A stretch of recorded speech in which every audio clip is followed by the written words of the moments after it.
What happens when you put a fork onto dry ice? All right, guys, so I recently had to buy some dry ice for something that I was shipping.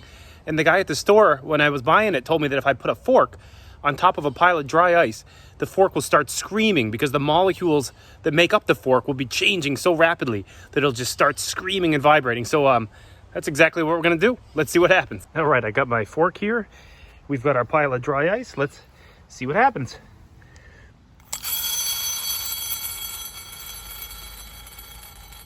All right, that was pretty disappointing. That wasn't satisfying at all. So what I'm gonna do now is head inside and I'm gonna heat this up by boiling it on the stove. And then I'm gonna run back out here and we're gonna try it again in the cooler on a larger pile of dry ice and see if we can get a better result. Got my fork here. Let's put it on top of the dry ice and see what kind of result we get.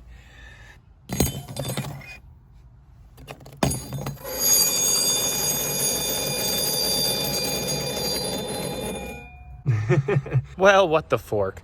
It was a little bit better once I heated the fork up and used a little bit more dry ice, but nothing that special. I expected a little bit more of a result, but either way, that was kind of cool. If you guys like my channel, don't forget to like, comment, and subscribe. Also, check out my other videos. I do a lot of museum tours, travel around the world, metal detecting, all sorts of crazy stuff. Once again, thanks for watching.